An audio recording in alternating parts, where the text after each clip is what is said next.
bendiga, amados hermanos. Nos reunimos nuevamente en el nombre del Señor para estudiar la palabra de Dios y continuamos en esta noche con nuestro estudio en el libro de Apocalipsis. Así que le invito a buscar su Biblia. Vamos a abrir en el capítulo 3 y vamos a abrir nuestros oídos espirituales como el Señor nos lo pide en su palabra para recibir el mensaje que Él tiene para su iglesia.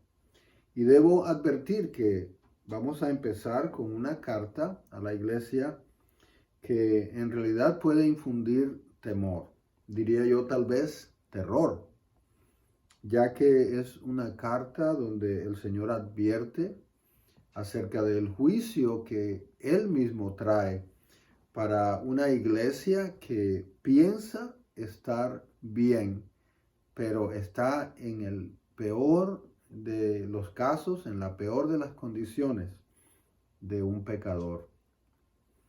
Y es así como leemos en Apocalipsis capítulo 3, del verso 1. Dice así la palabra de Dios: escribe al ángel de la iglesia en Sardis, el que tiene los 7 espíritus de Dios y las 7 estrellas, dice esto: yo conozco tus obras, que tienes nombre de que vives y estás muerto. Sé vigilante y afirma las otras cosas que están para morir, porque no he hallado tus obras perfectas delante de Dios. Acuérdate pues de lo que has recibido y oído, y guárdalo, y arrepiéntete, pues si no velas, vendré sobre ti como ladrón, y no sabrás a qué hora vendré sobre ti. Pero tienes unas pocas personas en Sardis que no han manchado sus vestiduras y andarán conmigo en vestiduras blancas porque son dignas. El que venciere será vestido de vestiduras blancas, y no borraré su nombre del libro de la vida, y confesaré su nombre delante de mi Padre y delante de sus ángeles. El que tiene oído, oiga lo que el Espíritu dice a las iglesias. Tenemos que orar. Señor, venimos ante ti para bendecir tu nombre, para darte gracias por esta advertencia, por esta palabra fuerte. Y te pedimos, Señor, que a través de tu Espíritu, de esta palabra, obre en nosotros, en tu iglesia, para que lo que está dormido despierte, lo que está muerto vuelva a la vida, y que tu iglesia pueda agradarte, Señor, y nunca sea sorprendida por tu juicio, sino siempre sorprendida por tu amor y misericordia. Háblanos ahora, Señor, por tu Espíritu, y danos oídos atentos, dispuestos a escuchar y a atender y a creer tu mensaje para tu iglesia, en el nombre de Jesús. Y les decía que este mensaje es, en realidad, me parece a mí aterrador, porque es un mensaje que se dirige a la peor condición de un pecador. Yo creo la peor condición es cuando una persona se cree que está bien, cuando en realidad está muy mal. Y creo que es la condición más común del pecador, que se convence, se justifica de tal manera que se cree que está muy bien. Me hace pensar en el Sermón del Monte. Al final de este sermón, el Señor expresa esa advertencia que en realidad debe infundir terror en el corazón de toda persona que desee la vida eterna. Porque Él dice: en aquel día muchos me dirán: Señor, Señor, en tu nombre echamos fuera demonios, hicimos milagros, hicimos grandes cosas. Y el Señor dice: yo les diré: apartaos de mí, nunca os conocí. Qué terrible esto, hermano. Porque todavía si alguien no ama a Cristo y y conscientemente vive en este mundo buscando los placeres de la carne, como he encontrado personas que dicen, yo la voy a gozar hasta que me muera, y cuando me muera que pase lo que pase. Todavía si una persona vive así, debe por lo menos saber lo que le espera o entender que es el resultado de sus acciones, pero que alguien viva pensando que está agradando a Dios, convencido en sí mismo que está viviendo una vida buena delante de Dios, para luego al final del camino, al enfrentarse al Señor, escuchar esas palabras: apartaos de mí, nunca os conocí. Y debemos darle gracias al Señor que Él hace esa advertencia para que nadie tenga que escuchar esas palabras, para que todos nosotros vengamos ante Él en oración como hacía David: Señor, examíname, revélame si hay en mí camino de perversidad, llévame al arrepentimiento. Por eso la palabra nos dice: fíate de Jehová con todo tu corazón y no te apoyes en tu propia prudencia, porque somos muy dados a convencernos, a autoconvencernos que lo que hacemos está bien, que nosotros somos buenos, que estamos bien, y podemos caer en la peor de las situaciones. Esta iglesia nos demuestra que es posible tener una religión, que es posible tener éxito, entre comillas, participando en una organización religiosa, que el nombre en realidad no importa, se puede llamar como se llame.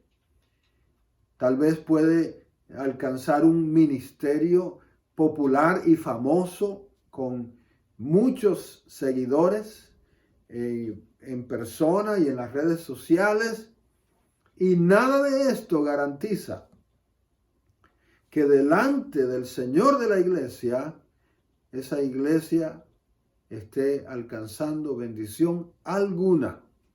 Nada de eso garantiza ni siquiera que el Señor de señores conozca a esa iglesia o haya jamás pisado o entrado por las puertas de ese templo. De hecho, lo contrario parece ser la realidad, porque en la mayoría de estas cartas son aquellas iglesias que han alcanzado tal vez ese éxito, las cuales reciben del Señor la reprensión mayor. Y vamos a ver el contraste de la iglesia de Filadelfia, una iglesia de aparente debilidad, poca fuerza, pero que tiene lo que al Señor verdaderamente le importa. Y yo creo, hermanos, que es una advertencia que debemos todos acatar, que debemos entender que no es la buena intención, no es la religión, no es el nombre. Esta iglesia tiene nombre, tiene fama. Yo le quisiera llamar la iglesia famosa. Personas que tienen nombre, tienen fama. Y tal vez es algo que en algún momento todos soñamos y anhelamos. Pero hay un solo nombre que merece honra y gloria y alabanza.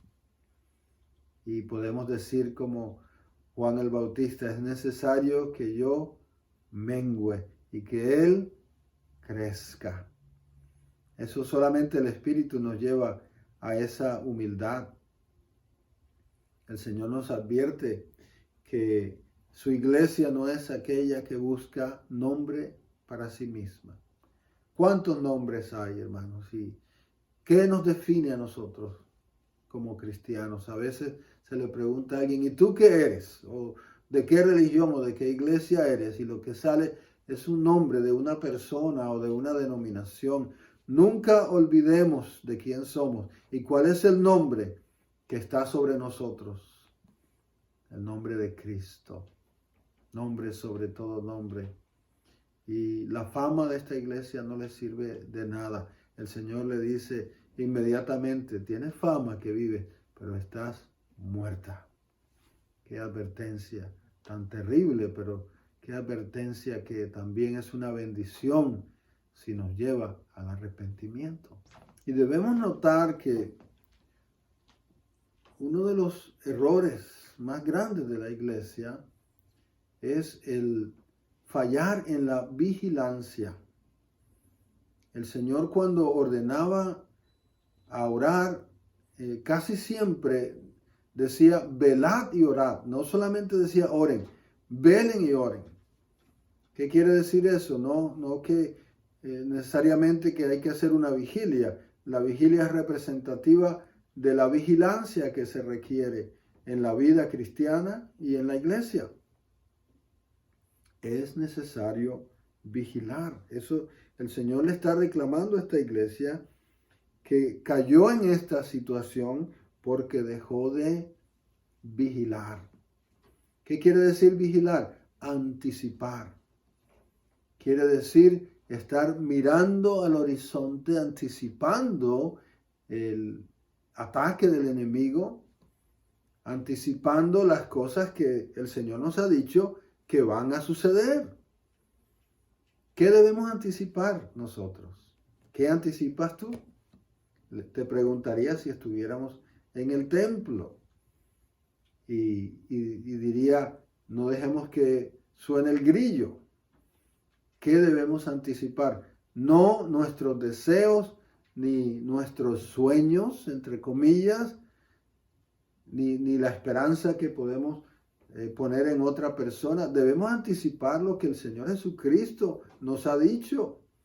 Debemos anticipar que nosotros somos débiles y podemos caer en tentación. Por lo tanto, oramos como el Señor nos ordena, que Él nos guarde de la tentación. Y debemos anticipar, como el Señor nos dice, que el enemigo va a atacar la iglesia. Por lo tanto, no nos debe tomar por sorpresa. Como dice el apóstol Pedro, no se sorprendan del fuego de la prueba, como si algo extraño estuviera aconteciendo. Y siempre cuando leo eso pienso en un soldado que llega al campo de batalla y cuando se da cuenta que alguien está disparando y dice, ¿qué pasa? Aquí disparan. Claro que disparan si tú eres un soldado y estás en el campo de batalla. Sí, mi hermano, aquí disparan. Pero la iglesia debe anticipar el ataque. No orar a la defensiva, no reaccionar simplemente cuando viene el ataque, sino anticiparlo.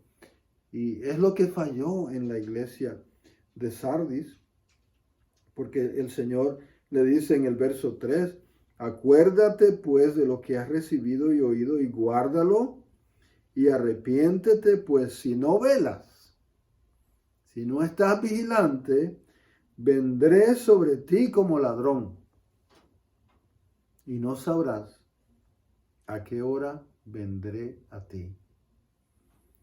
Y hermanos, es una cosa que una persona nos robe. Es todavía peor que el diablo que vino para hurtar y matar y destruir, nos robe. Pero que el Señor Jesucristo le diga a la iglesia, vendré a ti como ladrón en la noche para quitar lo que habías acumulado, en lo que habías depositado tu confianza. Me parece que el Señor está diciendo, cerraste la puerta y te acostaste a dormir.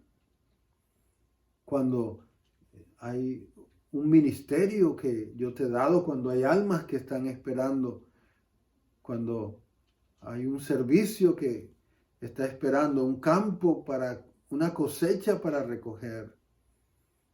Y el Señor dice, ¿te crees segura? ¿Te crees que has alcanzado grandes cosas? Yo vendré a ti como ladrón en la noche.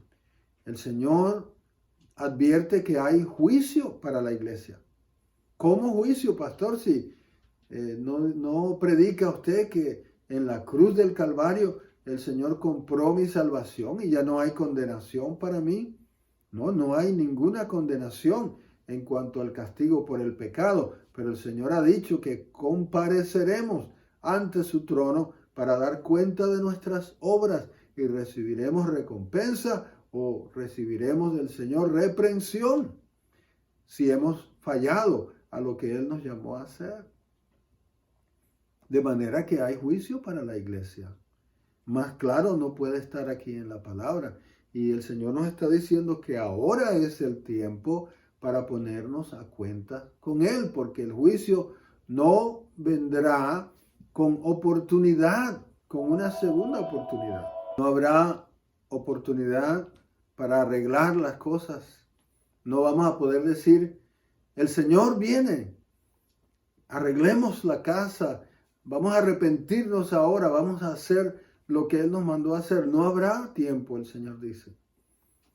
Vendré repentinamente, el juicio será cuando no lo esperan, será inmediato, no habrá oportunidad de nada. Por lo tanto, ahora es nuestra oportunidad. Arrepiéntete, el Señor le dice a su iglesia, y lo repite 7 veces en estas cartas. Se encuentra esta petición del Señor a la iglesia: arrepiéntete. Y yo le añado: arrepiéntete ahora. Yo pensé que ya me arrepentí un día cuando recibí al Señor. No, nos arrepentimos todos los días y buscamos que el Señor nos santifique y nos transforme.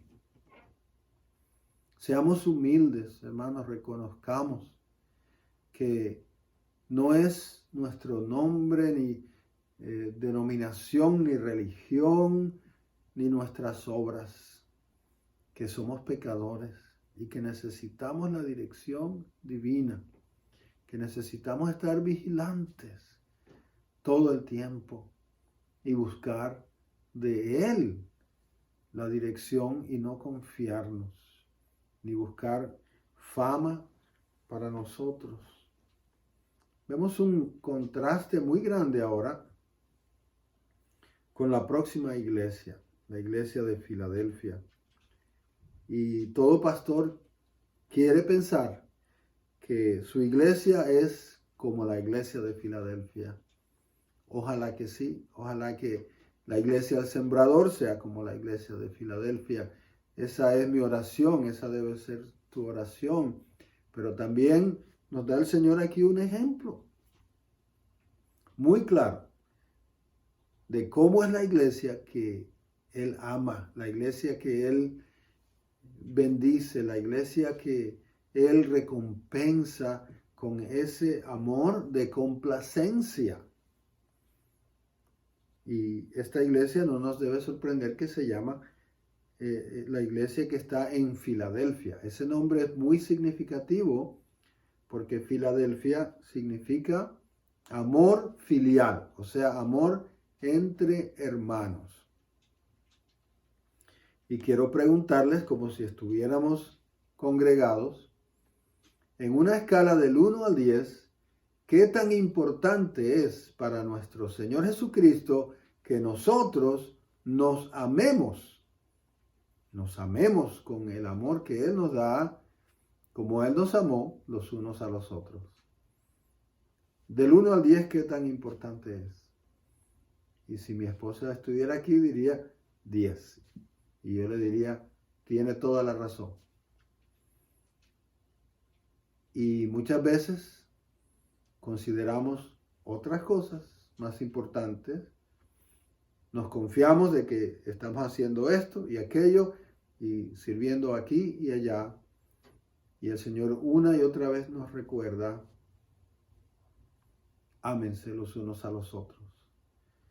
Eso es lo más importante para mí. Cuando el Señor iba a la cruz, reunió a sus discípulos, les dijo: voy a resumir toda la ley en un mandamiento. Les voy a pedir una sola cosa. No tienen que recordar muchas, voy a pedirles solamente una. ¿Cuál era? Que se amen los unos a los otros como yo os he amado. Yo le pido al Señor que en este tiempo que estamos distantes, aprendamos a amarnos como nunca antes, a apreciarnos, a valorar y a ignorar aquellos defectos que nos molestan de los hermanos, reconociendo que ninguno es perfecto, que todos somos difíciles, pero que vale la pena amarnos. Qué bendición es amarnos. No me sorprende tampoco que el escritor de esta carta, de este libro, a quien fue revelado, sea el apóstol Juan. Y cuánto él aprendió esta lección, me gustaría leer ahora en Primera de Juan capítulo 4. Y sabemos que este discípulo era llamado el discípulo amado, fue quien demostró al Señor el amor de una manera más clara. Y aquí lo encontramos en Primera de Juan capítulo 4. Escuche cómo escribe el apóstol Juan: amados, amémonos unos a otros. Y podemos preguntar ¿por qué? Lo contesta: porque el amor es de Dios. Todo aquel que ama es nacido de Dios y conoce a Dios. El que no ama no ha conocido a Dios, porque Dios es amor. En esto se mostró el amor de Dios para con nosotros, en que Dios envió a su Hijo unigénito al mundo para que vivamos por Él. En esto consiste el amor, no en que nosotros hayamos amado a Dios, sino en que Él nos amó a nosotros y envió a su Hijo en propiciación por nuestros pecados. Amados, si Dios nos ha amado así, debemos también nosotros amarnos unos a otros. Hermanos, usted puede leer toda esta carta y el apóstol Juan dice lo mismo una y otra vez, de todas las maneras posibles. Podemos resumir sus cartas en una oración: amémonos unos a otros. Lo más importante para Cristo es que nos amemos. Y esta iglesia en Filadelfia no es casualidad que tenga este nombre. Quiero que leamos allí en Apocalipsis 3, verso 7.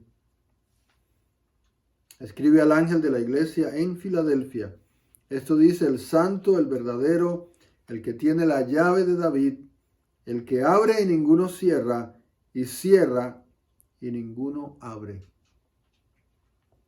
Yo conozco tus obras, he aquí he puesto delante de ti una puerta abierta, la cual nadie puede cerrar. Hago una pausa allí para contemplar la bendición que el Señor le ofrece a la iglesia en Filadelfia. La bendición de la puerta abierta.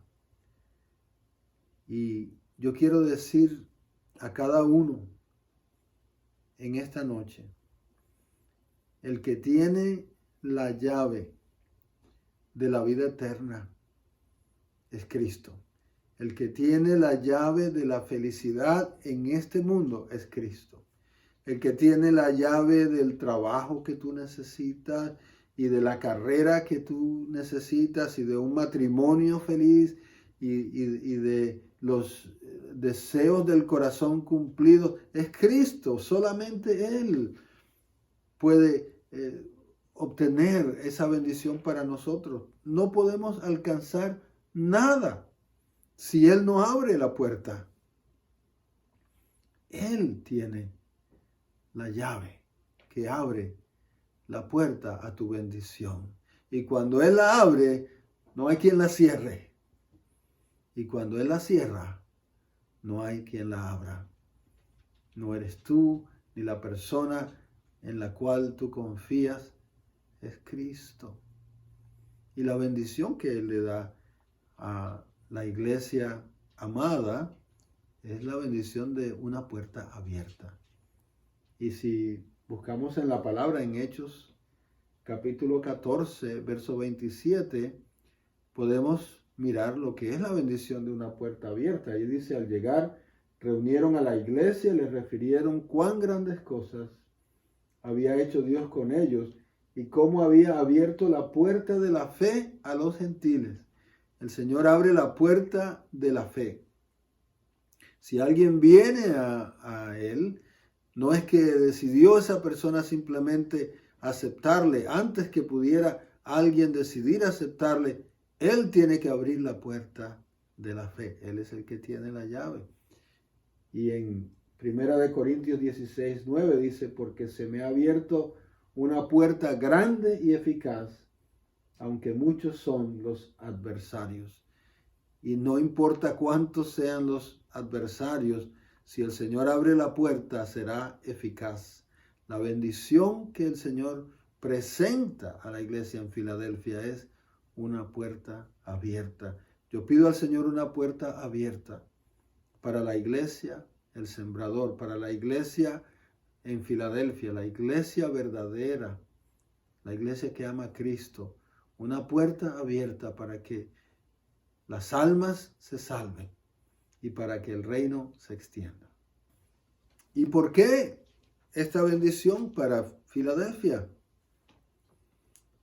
¿Qué ha hecho esta iglesia para merecer del Señor no castigo, sino aprobación? Dice, porque aunque tienes poca fuerza, has guardado mi palabra y no has negado mi nombre. El contraste del que hablábamos al principio, el contraste con la iglesia famosa que tiene nombre y con la iglesia que va a ser la última, la Odisea, que se cree rica, pero es pobre. Y esta iglesia, el Señor le dice, ¿tienes poca fuerza?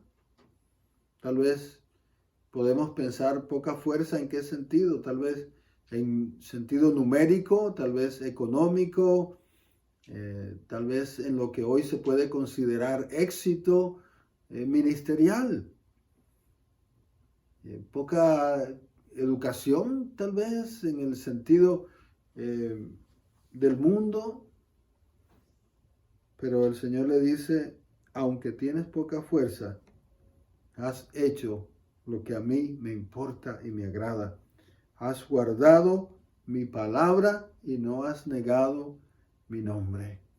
Cuando llegaron las corrientes de la falsa doctrina y los que se llaman a sí mismos apóstoles y los falsos profetas y Jezabel y Balaam, esta iglesia tal vez pequeña, tal vez con poca fuerza, como dice el Señor, dijo, yo me quedo con la palabra de Dios.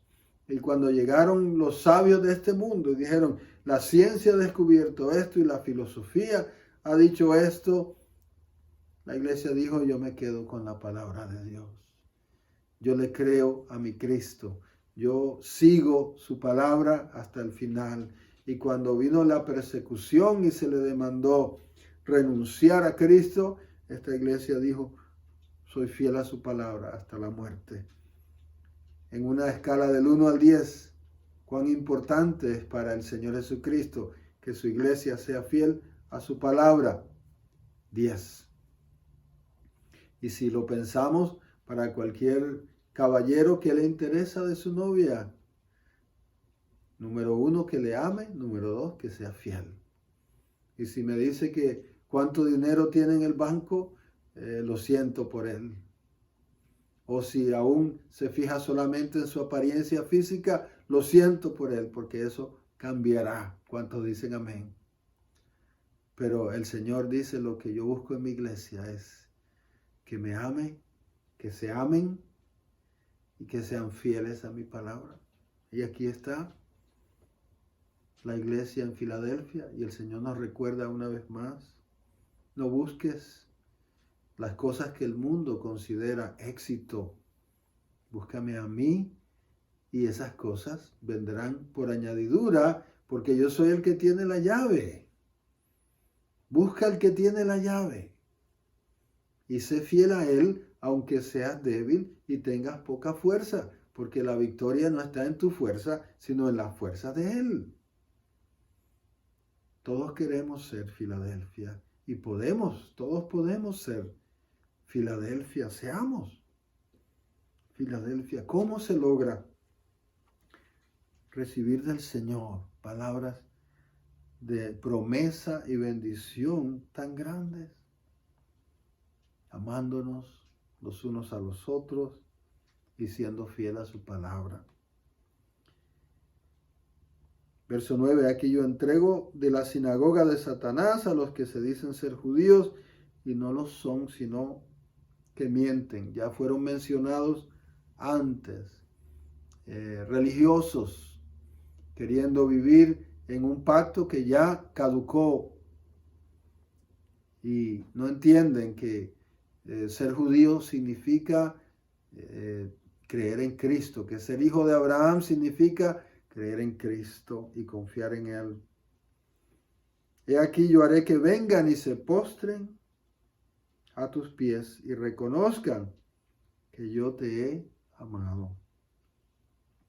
Por cuanto has guardado la palabra de mi paciencia. Aquí está nuevamente la fidelidad de la iglesia a la palabra de Dios. Qué básico, hermano. Qué fundamental. Yo también te guardaré de la hora de prueba que ha de venir sobre el mundo entero para probar a los que moran sobre la tierra. He aquí, yo vengo pronto. Conforme estas cartas llegan a la séptima, se acerca más y más el retorno de Cristo. Retén lo que tienes para que ninguno tome tu corona. Ya ve, hay juicio para la iglesia en el cual habrá recompensa, habrá galardón por todo lo que hayamos hecho en fidelidad y amor. Por las obras de la fe habrá galardón. Y no me diga que no lo quiere, quiéralo porque es galardón hermoso, dice, una corona. No una corona de orgullo personal, una corona para ser arrojada a los pies de Cristo. Es la oportunidad que tenemos de honrar a Cristo. Esa es la recompensa. Por lo tanto, debemos desearla. Hay una corona para ti. Pelea por ella. No dejes que otro tome tu corona para tu servicio, para tu ministerio, para tu llamado. El Señor tiene preparada una corona. Y Él dice que ninguno la tome. Retén lo que tienes, porque yo quiero recompensarte con un galardón eterno, con el cual entonces tú me vas a honrar a mí. Al que venciere lo haré columna en el templo de mi Dios, y nunca más saldrá de allí. ¡Qué hermoso! Y ya sabemos que el templo es el Señor. No, y voy a estar encerrado en un edificio. No, vas a estar en la libertad del que tiene comunión con Cristo, una columna fuerte en el templo de mi Dios, y nunca más saldrá de allí, y escribiré sobre él el nombre de mi Dios y el nombre de la ciudad de mi Dios, la nueva Jerusalén, la cual desciende del cielo de mi Dios, y mi nombre nuevo. El que tiene oído, oiga lo que el Espíritu dice a las iglesias. Esta iglesia no buscó nombre para sí misma, pero el Señor le da un nombre. Él es el que nos puede dar nombre. Y ese es el nombre que debemos anhelar. El nombre que Cristo ofrece a los que son fieles a Él. Vamos a orar. Señor, gracias por tu palabra. Gracias por las advertencias que en ella hay. La confrontación. Yo te ruego que tu Espíritu nos convenza de pecado, nos lleve al arrepentimiento, a la humildad de nunca creernos que hemos alcanzado todo, sino humildemente siempre pidiéndote, Señor, examíname. Muéstrame si hay camino de perversidad y guíame en el camino eterno. Señor, que tu iglesia se ame unos a otros, que sea como la iglesia en Filadelfia, que en este tiempo que no estamos juntos, aprendamos a amarnos de verdad y apreciarnos más allá de los defectos y de las cosas que nos desagradan de nuestros hermanos. Perdónanos, Señor, y llévanos a esa unidad en amor que es tan importante para ti. Permítenos ser fieles a tu palabra, que nunca nos apartemos de ella ni a derecha ni a izquierda, para poder escuchar de ti esas palabras que pronuncias a la iglesia en Filadelfia. Queremos ser una columna en el templo de nuestro Dios, para nunca más salir de esa comunión. Allí queremos siempre estar, Señor. Y lo pedimos en el nombre de Jesús. Amén. Dios me los bendiga, hermanos. Sigamos fieles al Señor. Te esperamos el próximo martes para continuar estudiando la palabra de Dios. Sigue leyendo en Apocalipsis. Pide al Señor que te hable y que te transforme y que transforme a su iglesia a través de esta palabra. Dios les bendiga.